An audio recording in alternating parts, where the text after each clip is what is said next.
Target 8 investigator Ken Kolker followed this story from Grand Rapids to Denver and Seattle. Brian and Marla, we sat down with 5 of Dr. Don Ketchum's alleged victims. They spoke of childhood sexual abuse that led to a lifetime of trauma, about the Baptist mission group that betrayed them by covering up the abuse for years, and their fear that there could be more victims in West Michigan. Ketchum has never faced charges because the alleged abuse would have happened overseas and so long ago. What did he take from you?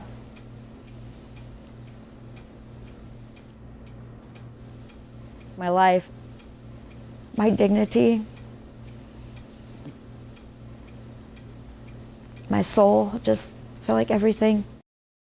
We went through nearly 8 hours of videotaped interrogations that show police repeatedly lied to Raymond McCann, hoping their lies would help them find the truth. A perfectly legal tactic. But the lies McCann was accused of telling landed him in prison. I was a hostage. I wasn't a prisoner. I was a hostage. The videotaped interrogations document only part of the 20 or so times detectives interviewed Ray McCann over the years.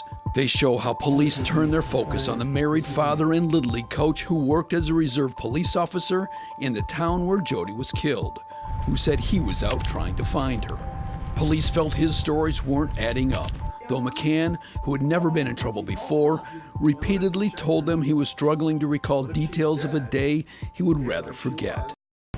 Yeah, Brian, since Jeffrey Willis's arrest in May on a separate kidnapping charge, he has been the focus in Jessica's disappearance. Now what's not clear is what finally led to today's charges. In my opinion, we found Jessica's killer.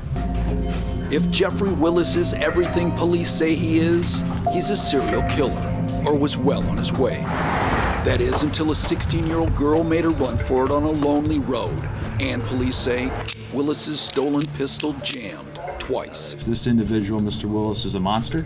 But Target 8 found there's much more to Jeffrey Willis than what is revealed in court documents. It's scary to think that, it really could be anyone.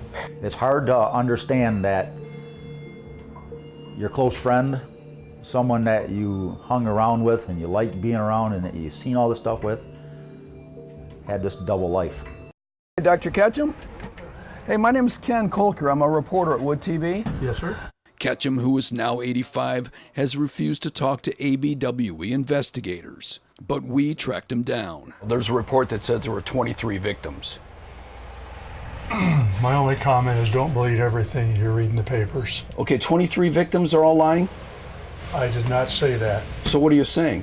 I'm saying don't believe everything that you read, and I had no further comment. Okay, what about what Kim James says? What about it? I mean, is she lying? I have no comment. Anything else you want to say? No, sir. More than 25 years later, the doctor's victims are living across the country. We tracked one of them down to Colorado in the shadows of the Rocky Mountains. And I remember being extremely uncomfortable. Every other night is bath night for 76-year-old Layla Lovelace, which means packing an overnight bag and leaving her home in Flint. Oh, you getting ready to go? This is what bath night's been like since a test found too much lead in her water. Way too much. It's the first one they brought us. 6,290 parts per billion. Anything more than 15 is bad. This was 419 times worse. More like hazardous waste. At the time, the city's worst. It's the dirty water right there. Casey, this is where the rampage ended, and this is the scene of the worst of it here at the Cracker Barrel in Texas Township, which is right along Interstate 94. Now, it happened about 10:20 last night here. It ended here last night about 10:20, which is about 40 minutes before this restaurant was to close. Now, police have told us at least one of the victims here was a 14-year-old girl who actually died in the hospital early this morning, several hours after the shooting. Now, state police say the gunman walked up to a red Chevy passenger car and a white van, which were parked next to each other in the parking lot, and opened fire. Now, he fired shots through the windshield and side windows of the red car and the windows on both sides of the van, killing everybody inside both those vehicles. Police tell us he fired more than 10 shots. Now, they're not saying yet what kind of weapon he used.